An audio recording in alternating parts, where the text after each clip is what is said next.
Meus queridos, quero convidá-los a abrir a Escritura Sagrada no Evangelho de Lucas, capítulo de número 20. Nós faremos a leitura dos versos 19 até o verso de número 26.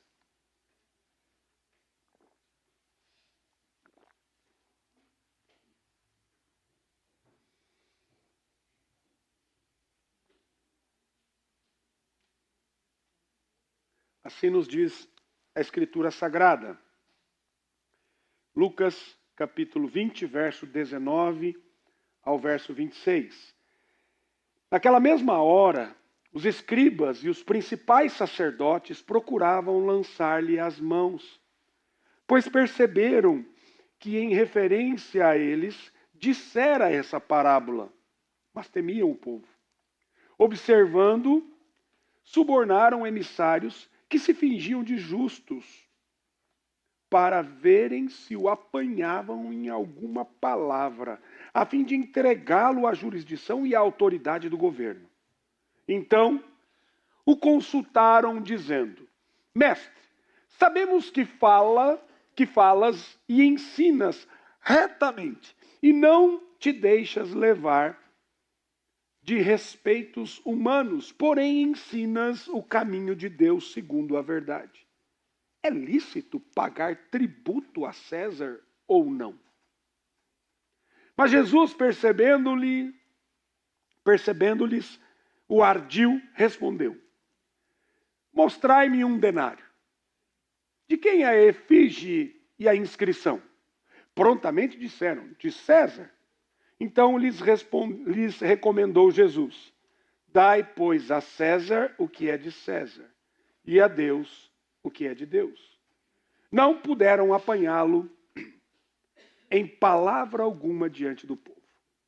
E, admirados da sua resposta, calaram-se. Quero convidar você para mais uma palavra de oração nesse momento. Senhor nosso Deus, nós te agradecemos porque nós estamos juntos, reunidos para adorá-lo. E agora que lemos a palavra do Senhor, a Escritura Sagrada, e ela será exposta, que o Senhor possa, de fato, usá-la e abençoar o nosso coração e o nosso entendimento para compreender a vontade do Senhor para nós. E que as palavras dos meus lábios, o meditar do meu coração, sejam agradáveis na tua presença. Meu Senhor, minha rocha, meu Redentor, amado da minha alma. Em nome de Jesus. Amém. Querido, eu quero expor essa mensagem a partir deste tema. A quem você pertence? A quem você pertence? E quando nós paramos para analisar a realidade da qual nós estamos inseridos, nós percebemos uma busca intensa do nosso tempo por identidade. As pessoas falam sobre pertencimento, sobre quem nós somos, sobre autonomia, sobre liberdade. A sociedade moderna, ela nos incentiva constantemente a construir a nossa própria identidade, escolher os nossos próprios valores e viver segundo as nossas próprias regras. Quantas vezes você já ouviu isso? E o ideal contemporâneo é um indivíduo autônomo. Você toma conta da sua vida. Não precisa prestar conta para ninguém, não. Alguém que não presta conta para as pessoas, a ninguém, e determina a si mesmo o rumo da sua própria vida. E a maneira de pensar, e essa maneira de pensar, ela influencia a forma como muitas pessoas se relacionam com Deus.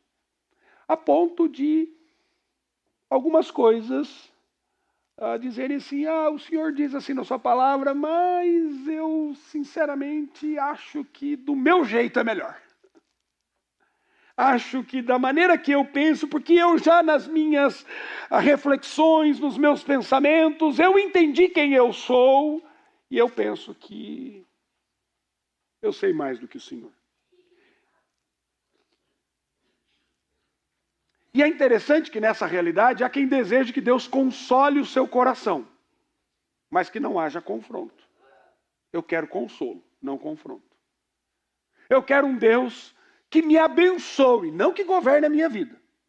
Eu quero um Deus que esteja disponível quando eu necessito, quando é necessário para mim. Mas que não tenha autoridade para dirigir cada área da minha vida. Querido, esse não é um desejo novo. Isso não faz parte apenas da nossa cultura e do nosso tempo. Está presente desde o início da criação do homem. Desde lá do Jardim do Éden. E o pecado sempre foi uma tentativa de viver independente do governo de Deus.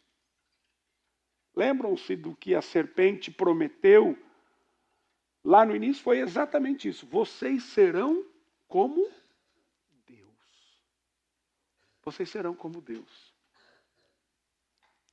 Então o coração humano, ele tenta viver como se pertencesse apenas a si mesmo. E é exatamente esse o coração que Jesus confronta aqui em Lucas capítulo 20. Quando você lê esse texto, você pensa que a questão aqui é sobre tributo, que é sobre dinheiro. Aí quando você me vê falando assim, o pastor vai falar hoje de não pagar imposto de renda. 27,5%. Se você, antigamente era quem ganhava bem, né? Hoje não, hoje qualquer um paga 27,5%. Então, mas esse aqui não é o ponto. O ponto aqui é que estes líderes religiosos acabaram de ouvir uma parábola dos lavradores maus e eles entenderam que Jesus estava falando sobre eles. Eles perceberam perfeitamente o recado. E perceberam que eles eram os lavradores que haviam rejeitado os servos enviados por Deus e que estavam prestes a matar o Filho de Deus. E lembre-se, Jesus, desde lá do capítulo 9 do Evangelho de Lucas, ele já vem resolutamente determinado a ir para Jerusalém. Ele já tinha falado várias vezes para os discípulos que ele iria morrer. Na última vez que ele falou, os discípulos não entenderam nada. Porque a expectativa deles era diferente daquilo que Jesus estava falando. Eles queriam um Messias vitorioso, guerreiro, vencedor. Mas esses homens aqui sendo confrontados por Jesus, ao invés de se arrependerem, eles ficaram com o coração mais duro ainda. Mais duro. E eles não procuravam compreender, mas sim buscavam uma pequena falha ou alguma situação em que pudessem enquadrar Jesus para destruí-lo. Como eles não podem prendê-lo, porque eles tinham medo da multidão, diz o texto, eles decidem criar uma estratégia, uma armadilha. Então eles enviam homens fingindo ser sinceros, com uma pergunta aparentemente política. E eles dizem, é lícito pagar tributo a César ou não? E a pergunta aqui parece tratar de dinheiro, mas Jesus revela a verdadeira questão aqui do coração deles e que a questão nunca foi o imposto. E Jesus, ele usa essa realidade da moeda para mostrar a eles a quem de fato nós pertencemos. E essa pergunta, queridos, ela continua sendo uma das perguntas mais importantes do cristianismo. Porque ninguém pertence apenas a si mesmo. Toda pessoa que pisou neste planeta, toda pessoa que vive neste mundo, ela vive sob alguma autoridade. Toda pessoa serve a algum senhor. Toda pessoa entrega o seu coração a algum reino. Pode se render a Deus ou vai se render a outra coisa se não quiser se render a Deus. Então, neste sentido, não existe ateísmo. Todo mundo vive sob a autoridade de alguém. Aí você fala, mas eu não vivo sob a autoridade de ninguém. Veja comigo no contexto, e nós vamos explorar mais isso à frente. Nós estamos aqui nas últimas semanas do ministério terreno de Jesus. E ele entra em Jerusalém como rei, ele purificou o templo, ele foi questionado quanto à sua autoridade, ele conta essa parábola dos lavradores maus, Mas agora ele chega num outro nível. Lucas observando, ele diz, observando-os, enviaram emissários que fingiam ser justos. E essa afirmação e essa informação ela é extremamente importante, porque eles não chegam lá como discípulos, eles chegam como atores. Ontem nós tivemos aqui uma peça de teatro e tivemos vários atores aqui. Teve criança que ficou com medo de um tal rei Nabucodonosor. E aí teve uma criança que virou assim, precisou de tudo isso, falou para o ator presbítero Alexandre, né, que era o rei Nabucodonosor, para você reconhecer quem Deus era. Olha a percepção da criança como é. Mas aqui eles mandam estes atores, não como os nossos ontem, mas falsos, pessoas que fingiam. E eles tinham uma aparência de sinceridade, mas o coração estava completamente endurecido. E esse contraste percorre todo o evangelho de Lucas. Jesus frequentemente encontrando pessoas religiosas, mas que resistem ao senhorio de Cristo. E a religião, meus irmãos, ela pode esconder um coração muito rebelde. Por isso, antes de responder à pergunta sobre César, Jesus já conhece aquilo que realmente está diante dele. E não é uma dúvida que tem ali, é rebelião. E ele lê o coração dessas pessoas claramente. Isso nos leva ao primeiro grande ensinamento desse texto. E o primeiro ensinamento é o coração rebelde, ele tenta escapar da autoridade de Cristo. O coração rebelde, ele sempre tentará escapar da autoridade de Jesus Cristo. Lucas, ele inicia essa cena dizendo que os escribas e os principais sacerdotes procuravam lançar-lhes mãos naquela mesma hora. Observe o contraste aqui. Jesus, ele acaba de anunciar o amor e o amor de Deus ao mundo ao enviar o seu filho. Ele conta isso na parábola. Só que a resposta diante deste amor não é rendição e não é alegria, mas é violência. Porque os lavradores maus matam o filho. Eles desejavam eliminar aquele que revelou o quê? O pecado deles. Mas existia um obstáculo para eles eliminarem. Porque o texto diz que eles temiam o povo. Veja que eles não temem a Deus. Eles temem quem? As pessoas. O que as pessoas vão pensar de nós? E esse detalhe, ele prepara toda essa narrativa aqui do Evangelho de Lucas, porque a pergunta sobre o imposto não nasce de fato de uma preocupação ética, se é lícito ou não pagar o imposto a César. Nasce do medo de perder a influência. Eles viviam dessa maneira. E estes homens treinados aqui, atores, são enviados para elogiar Jesus. E eles dizem assim, nós sabemos que falas e ensinas retamente. Olha só a maneira como eles chegam. O senhor é bom, o senhor é inteligente. O senhor estudou onde? O senhor fez mestrado, fez doutorado? Dá para ver que o senhor é um homem inteligente. É assim que eles chegam para Jesus. Que ironia, né? Mas os lábios dizem a verdade, por mais que sejam irônicos. Mas o coração continua rejeitando a Cristo. E é exatamente aquilo que o profeta Isaías já havia denunciado. Este povo honra-me com os lábios, mas o seu coração está longe de mim. E o texto mostra que Jesus enxerga claramente essa contradição. E Jesus, percebendo-lhes a astúcia, né, e a palavra usada por Lucas aqui comunica a ideia de malícia cuidadosamente planejada. Olha só como é interessante isso. Eles não queriam aprender. Eles queriam manipular. Essa é uma característica constante do coração pecaminoso. Quando você está em pecado, você não quer aprender, você não quer reconhecer o seu pecado. Você quer justificá-lo, manipular as situações e as circunstâncias, mentindo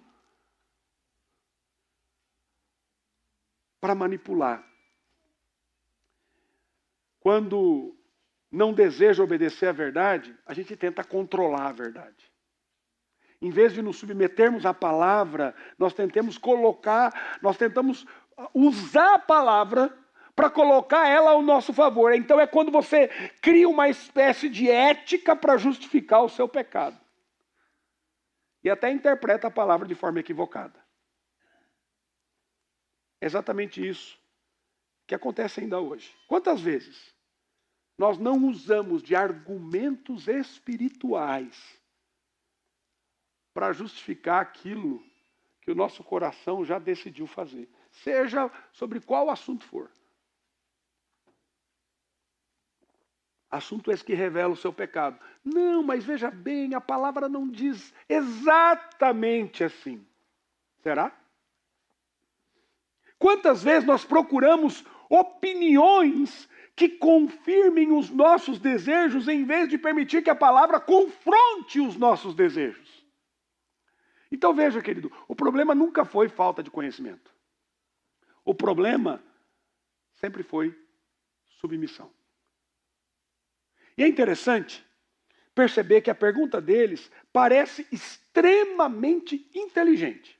É lícito pagar tributo a César? Pense comigo, se Jesus responder sim, ele poderá perder o apoio popular. Porque o povo não gostava do Império Romano. O povo estava ali subjugado, escravizado e tendo que pagar impostos altíssimos. Se Jesus responder não, o que acontece? Ele poderia ser acusado diante de Roma. Então a pergunta deles é muito estratégica. É uma armadilha bem montada. Mas Jesus não entra na lógica da armadilha. Eles estão falando com o Filho de Deus, com o Rei da Glória, o soberano. Porque toda tentativa de manipular a Deus revela, sabe o quê? Apenas a rebelião do coração. E Deus, ele conhece muito bem a rebelião do nosso coração.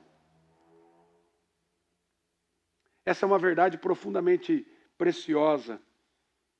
O pecado raramente se apresenta como uma rebelião aberta. Na maioria das vezes, ele aparece vestido de inteligência, de racionalidade. E aí o que nós fazemos? Nós justificamos, nós explicamos, nós argumentamos, nós construímos discursos sofisticados. Mas muitas vezes tudo isso apenas esconde um coração que não deseja se submeter ao senhorio de Cristo. E foi exatamente isso que aconteceu com esses líderes. Eles tinham um enorme conhecimento bíblico. Eles conheciam as promessas messiânicas. Eles esperavam o Cristo.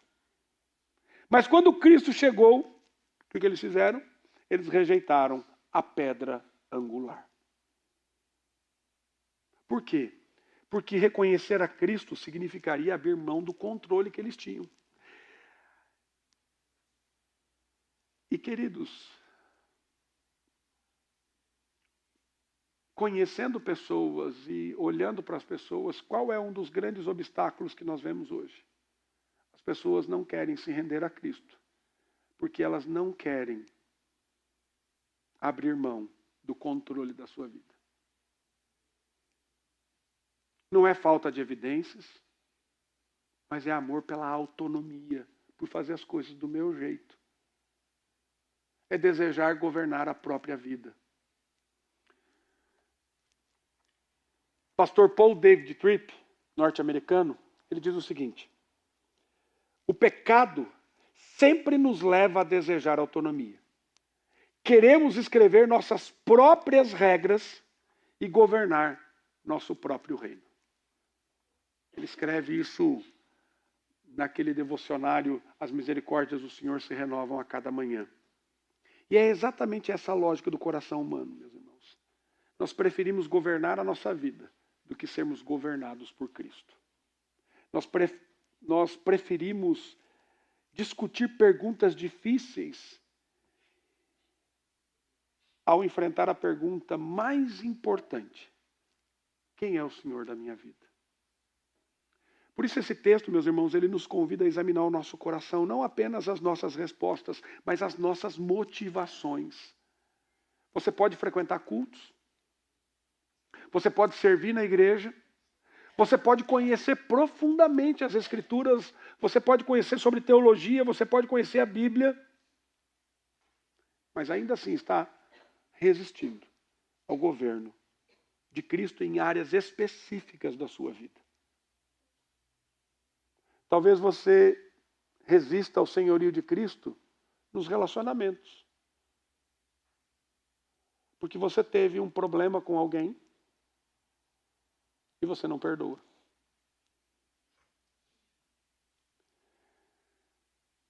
Talvez você tenha dificuldade nas suas finanças e você diz assim, eu lembro que o reverendo Jorge sempre brincava, né? Ele falava assim, a última coisa que converte é o bolso do indivíduo, né? Fala assim, o dinheiro é meu e aqui ninguém mexe. E aí você faz as coisas do jeito que você quer, do jeito que você acha. E você quer dirigir as coisas.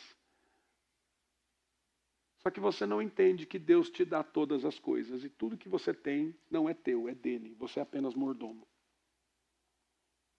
E aí você tem dificuldades específicas nessa área. Talvez na sexualidade. Talvez você ande por lugares que não deveria andar. Pensamentos que não deveria ter. Quem sabe o orgulho. Não, aquela pessoa me disse tal coisa, eu não levo desaforo para casa. De jeito nenhum. Mas, querido, deixa eu dizer uma coisa para você. Toda vez que você sabe o que Cristo deseja de você, mas você procura, nós procuramos maneiras de evitar a sua autoridade, nós estamos repetindo exatamente o comportamento desses líderes religiosos que rejeitam a Cristo. Por isso, antes de responder a pergunta dele sobre César, Jesus responderá a pergunta que é muito maior. A quem você pertence? Por isso, em segundo lugar, nós vemos que a imagem que carregamos revela a quem nós pertencemos. Depois de expor a malícia dos seus adversários, Jesus não responde imediatamente à pergunta deles. Em vez disso, ele pede que lhe tragam um denário. Um denário era uma moeda que era equivalente ao pagamento de um dia de serviço. E à primeira vista, esse detalhe parece apenas ilustrativo. Eu me esqueci de trazer a minha moeda hoje, eu tinha separado em casa e eu mandei uma mensagem para os diáconos, por favor, alguém arruma uma moeda para mim. Quando vocês viram uma correria aqui, era eles procurando uma moeda para o pastor. Perguntaram para lá, para cá, porque hoje dificilmente alguém tem uma moeda. Graças a Deus, alguém aí tinha uma moeda e trouxeram. Depois eu vou devolver, viu? O Cris me entregou, Cris depois você entrega para o dono a moeda. Mas ele pede uma moeda.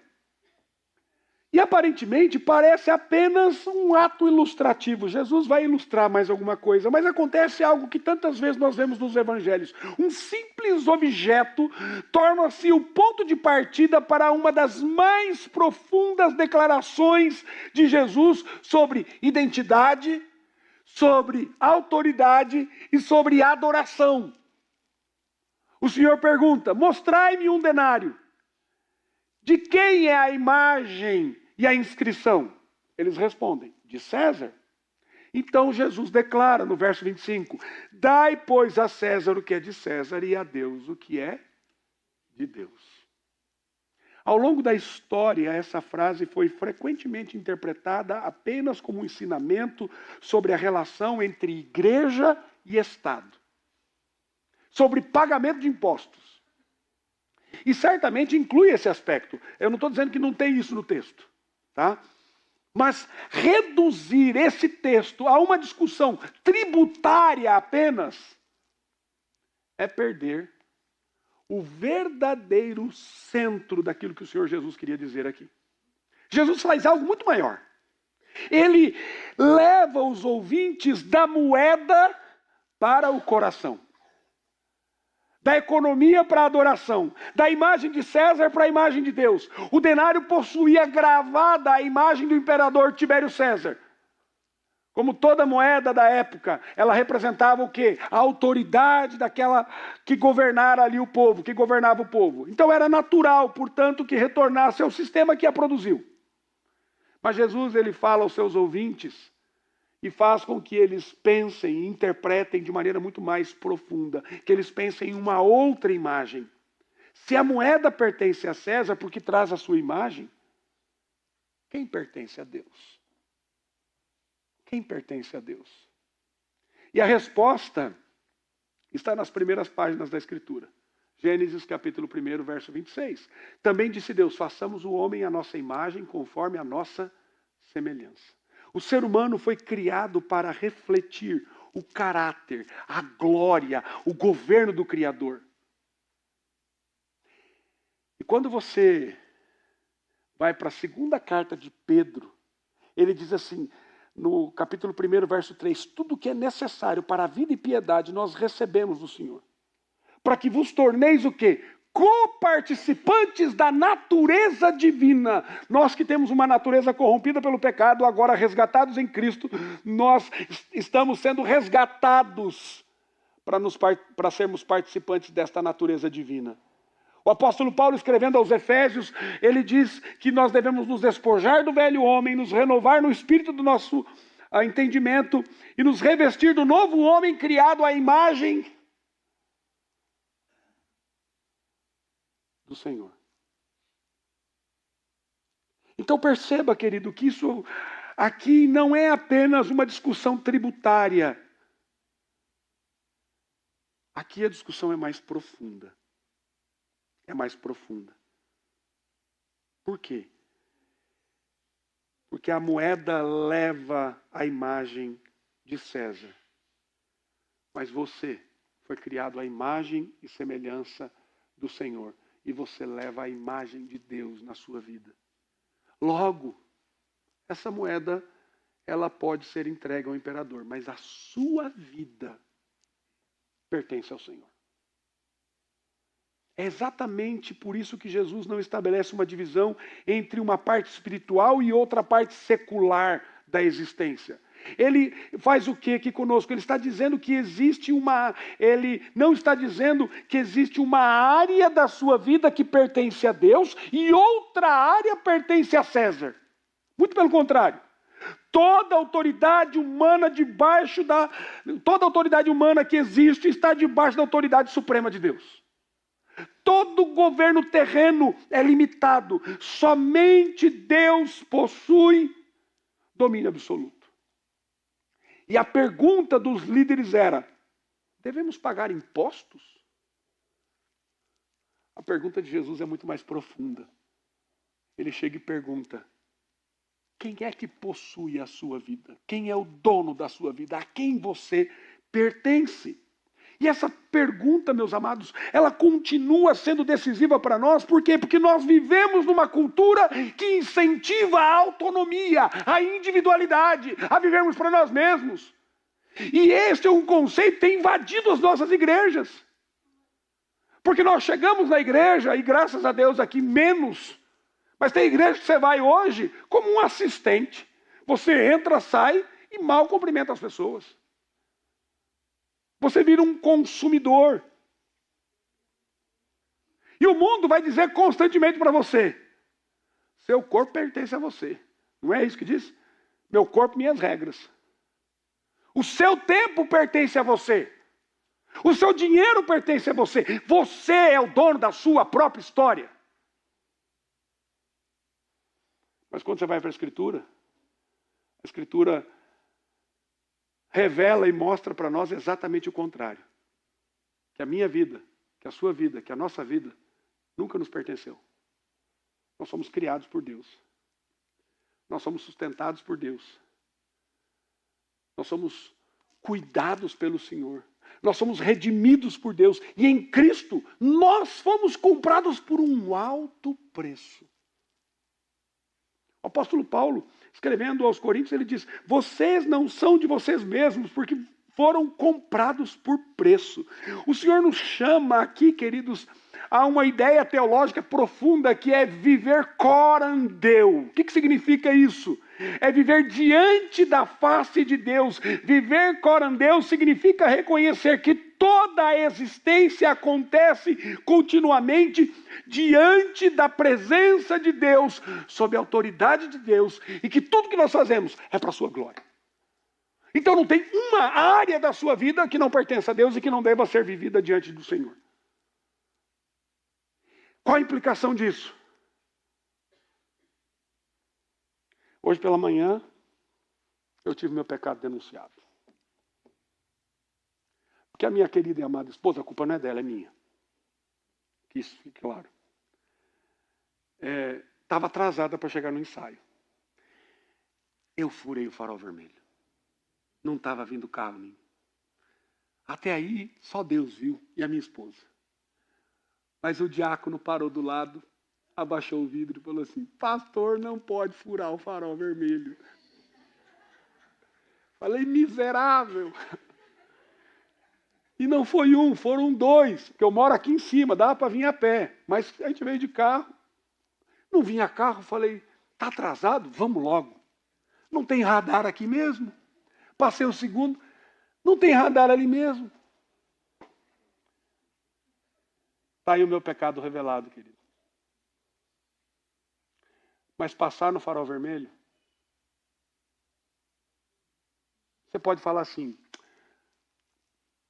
está atrasado, né? Vai louvar o Senhor. Tem que chegar logo. Ah, por que está atrasado? Ah, tudo bem, tem outras questões. O menino ficou doente, por isso que ele não veio, está em casa. A mãe estava cuidando do menino que está com febre. Mas aí o pai quis chegar logo, né? Porque a esposa tinha que estar aqui. Aí você cria uma ética para justificar o quê? O seu pecado. Mas um detalhe pequeno e ínfimo, eu já pedi perdão a Deus e estou pedindo perdão para os irmãos publicamente. É para a glória de Deus. É para a glória de Deus, querido. Sabe de uma coisa? Não existem momentos neutros na sua vida. Não existem momentos neutros. Não existem espaços espiritualmente independentes. Não existe uma vida vivida entre o domingo e a segunda-feira. Domingo eu glorifico a Deus. Segunda-feira, hoje à tarde, ó pastor, desculpa, mas hoje tem jogo do Brasil. Aí vocês estão dando graças a Deus que aqui não tem culto à noite, né? Nossa, ó, os irmãos aí estão num dilema, se vai para o culto, não vai. Aqui na Pompeia nós só temos culto de manhã, então tá de boa. Mas cuidado como é que você vai torcer, viu? A minha esposa, às vezes, ela quer me filmar torcendo para o Corinthians. Ela fala assim, e às vezes a coisa fica complicada, né? Vocês sabem que quem fala aqui é um pecador. Então não existe uma vida dividida entre o domingo, a segunda-feira, a terça-feira. Todos os momentos são vividos na presença de Deus, queridos. Deixa eu dizer uma coisa para você que eu já tenho repetido aqui. A sua vida é uma liturgia. A questão é, para onde essa liturgia aponta? Para onde vai a adoração? Porque toda a nossa vida, queridos, pertence ao Senhor. O trabalho acontece diante de Deus. Você trabalha com uma perspectiva teológica. O seu patrão não é o seu cliente, não é o seu chefe. O seu patrão é Deus. A família vive diante de Deus, o lazer acontece diante de Deus, as finanças são administradas diante de Deus, as palavras são pronunciadas diante de Deus. E aí se você começa a avaliar a sua vida, é duro ser crente, querido. Porque Deus me mostra essas coisas, eu queria ser ignorante. Porque às vezes você fala coisas que não deveria falar, você age como não deveria agir. Mas quando você faz isso, você está fazendo isso diante de Deus. Isso é viver corandeu. Os pensamentos, os desejos, os anseios do coração são conhecidos por Deus. E essa compreensão, querido, ela muda completamente a forma como nós enxergamos a vida cristã, o relacionamento, o discipulado. O cristianismo deixa de ser apenas uma atividade religiosa dominical e ela torna-se uma maneira de viver. O tempo todo. Em todas as áreas.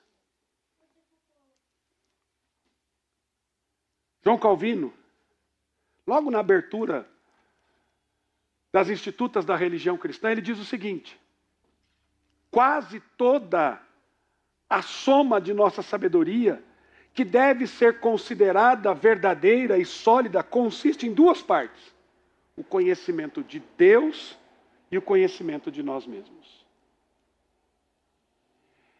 Calvino mostra que não podemos compreender a nossa identidade sem, primeiramente, compreender quem Deus é. Nós sabemos quem nós somos porque nós sabemos a quem nós pertencemos. E quanto mais contemplamos o Senhor, mais compreendemos que fomos criados para viver sob o seu governo, sob o seu domínio. Nós vivemos tentando construir a identidade por meio do nosso sucesso profissional em muitas ocasiões. Por meio da aparência, dos relacionamentos, do desempenho, da performance, da aceitação. Mas Cristo nos lembra que a nossa identidade não começa nestas coisas e não começa conosco. Que ela começa em Deus. E é exatamente isso que significa viver corandeu. É acordar todos os dias e dizer assim: hoje, Senhor, me ajude, com a ação da graça do Espírito Santo, a viver diante da face do Senhor. É trabalhar lembrando que Deus observa o nosso coração. É educar os filhos lembrando que eles pertencem ao Senhor e não a nós. É administrar o dinheiro como mordomos e não como proprietários. É tomar decisões perguntando: isso glorifica aquele cuja imagem eu carrego? Essa verdade, meus irmãos, precisa transformar profundamente a nossa maneira de viver. Por isso, você tem que fazer uma pergunta a você mesmo: a minha identidade está fundamentada em Cristo ou na opinião das pessoas? O meu trabalho é apenas um meio de ganhar dinheiro ou é o lugar onde eu sirvo a Deus? A minha família é organizada em torno dos meus desejos ou da vontade do Senhor? Como é que eu administro o meu tempo? O dinheiro, os dons, o descanso? Querido, tudo isso revela a quem você pertence. Viver corandeu significa abandonar a ilusão de uma vida compartimentada. Não existe tempo para Deus e tempo meu. Não é tempo para Deus, o meu tempo. Não existe dinheiro de Deus, dinheiro meu. Domingo para Deus, segunda-feira para mim. Existe uma vida toda oferecida ao Senhor. Uma vida toda oferecida ao Senhor. Porque assim como a moeda pertence a César, por trazer a imagem de César, você, eu, nós pertencemos a Deus, porque nós somos criados à imagem e semelhança. E em Cristo restaurados para viver para a glória de Deus. Essa verdade prepara a nossa vida. Em último lugar, concluindo, nós vemos que quem pertence a Deus entrega toda a sua vida ao verdadeiro Rei. Quem pertence a Deus e compreende isso, entrega a sua vida ao Senhor. Depois de responder a pergunta dos líderes, Jesus encerra a sua declaração dizendo: dai, pois, a César o que é de César e a Deus o que é de Deus. Lucas então conclui que eles não puderam apanhá-lo em palavra alguma diante do povo. E admirados da sua resposta, calaram-se. O que nós vemos aqui? Que a armadilha fracassou. Mas o objetivo de Jesus nunca foi apenas escapar de uma pergunta. O seu propósito era conduzir aquelas pessoas à verdadeira questão espiritual. Eles perguntaram sobre imposto. Jesus respondeu sobre adoração. Eles perguntaram sobre dinheiro. Jesus respondeu sobre pertencimento. A quem você pertence? Eles perguntaram quanto deveria ser entregue a César. Jesus, ele não diz isso claramente, mas implicitamente nós vemos isso no texto. Quanto da sua vida você entregou a Deus? E essa pergunta permanece ecoando para nós, queridos, porque reconhecer que pertencemos ao Senhor nunca é apenas uma afirmação teórica. Ela exige uma entrega prática, real, concreta. A fé nunca foi apenas intelectual. Ela nunca consistiu apenas em concordar com determinadas doutrinas. Mas a fé, ela produz algo no nosso coração, que nos faz com que nós estejamos rendidos aos pés do Senhor. E é importante perceber que Jesus usa um verbo aqui. no imperativo, ele diz, dai. Não se trata apenas de reconhecer, é preciso entregar. E essa entrega não começa com dinheiro. Ela começa com o coração. Com aquilo que nos domina, com aquilo que nos governa. Foi exatamente isso que Deus sempre buscou. Por isso Samuel declara para Saul, lá em 1 Samuel capítulo 15, verso 22, tem porventura o Senhor tanto prazer em holocaustos e sacrifícios, quanto em que se obedeça a sua palavra? Eis que obedecer é melhor do que sacrificar. Durante toda a história da redenção, Deus nunca desejou apenas práticas religiosas. Ele sempre desejou que o seu povo lhe pertencesse. Um povo que o amasse. Um povo que vivesse debaixo do seu governo. E é exatamente isso que Jesus reafirma aqui nessa passagem. O verdadeiro discípulo de Cristo, ele não entrega apenas uma parte da vida ao Senhor, mas ele entrega toda a vida ao Senhor. Tudo. E é nesse ponto que essa expressão corandeu alcança a sua plenitude. Se toda a nossa existência acontece diante da face de Deus, então toda a nossa existência deve ser vivida para a glória de Deus. Não apenas durante o culto, não apenas durante as programações da igreja, não apenas durante um tempo de oração, não apenas quando você abre a Bíblia, mas em absolutamente tudo. De novo, citando Paul Tripp, ele diz o seguinte, não há um único momento da sua existência que seja neutro. Em cada situação, você está vivendo para a glória de Deus, ou para a glória de algum outro reino. Essa frase nos ajuda a compreender a profundidade da resposta de Jesus.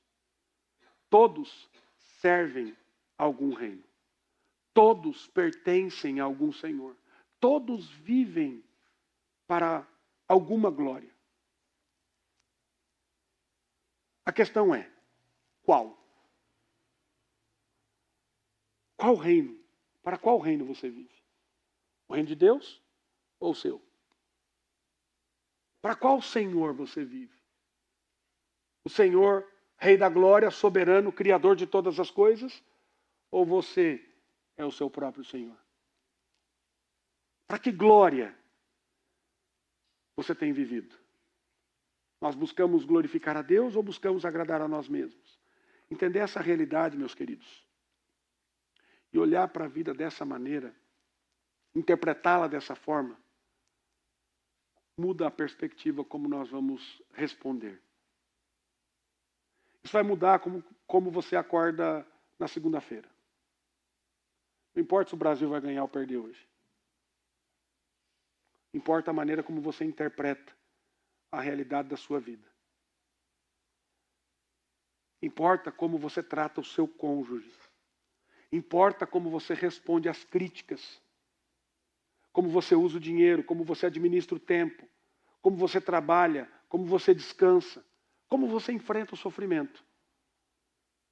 Porque quem vive de fato diante de Deus, quem vive corandeu, sabe que cada decisão acontece diante do olhar amoroso e santo do seu Rei soberano. Não existe área neutra. Cristo reina sobre tudo. Abraham Kuyper, um teólogo holandês do neocalvinismo, ele diz o seguinte, ele foi primeiro-ministro da Holanda, não há 1 centímetro quadrado em todo o domínio da nossa existência humana sobre o qual Cristo, que é soberano sobre tudo, não clame. É meu. É meu. Tudo é dele. Dá para você entender isso, meu irmão? Toda vida pertence ao Rei. Toda a criação pertence ao Rei. Todos nós pertencemos a Ele. A pergunta feita pelos líderes parecia muito importante. Devemos pagar impostos.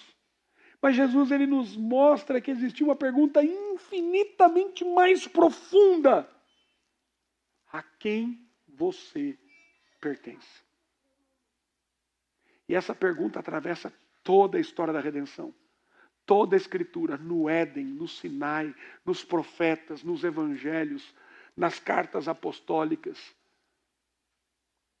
E continua sendo a pergunta que Cristo faz para você hoje. A quem pertence o seu coração? A quem pertencem os seus sonhos? A quem pertencem os seus recursos? A quem pertencem os seus relacionamentos? A quem pertence a sua vida? Talvez alguns até respondam rapidamente: eu pertenço a Deus. Eu pertenço a Deus. Mas Jesus nos ensina que essa resposta não é demonstrada apenas com palavras. Ela é demonstrada pela maneira como nós vivemos, pela forma como nós administramos aquilo que nós recebemos, pelas escolhas que nós fazemos quando ninguém está olhando, pelas prioridades que governam a nossa agenda, pelo modo como nós usamos o dinheiro, pela maneira como nós enfrentamos o sofrimento, pela fidelidade nas pequenas coisas da nossa vida. Diante da face de Deus, nós somos chamados para viver. Porque nós pertencemos a viver. Porque nós pertencemos ao Senhor, nós devemos viver para Ele. Portanto, o clamor do meu coração e do seu coração é: Senhor, me ajude a fazer aquilo que os teólogos de Westminster entenderam. Qual o fim principal do homem? Glorificar a Deus e gozá-lo para sempre. Essa é a resposta que nós devemos dar a Jesus. Nós pertencemos ao Senhor. Porque nós pertencemos a Ele, nós entregamos a Ele muito mais do que uma moeda. Nós entregamos a nossa mente, nós entregamos o nosso coração, nós entregamos os nossos desejos, os nossos anseios, a nossa família, o nosso trabalho, o tempo, os dons, o futuro, a vida inteira. E o desejo do meu coração, querido, é que você seja dirigido pelo Espírito Santo. Eu, você, nós, para que o Senhor nos conceda um coração que não apenas reconheça essa verdade, mas que possamos diariamente viver diante da face do Rei da Glória, até o dia em que estaremos juntos, contemplando a vinda deste Rei. Que Deus nos abençoe, que nós possamos compreender que a nossa vida pertence ao Senhor profundamente. Amém.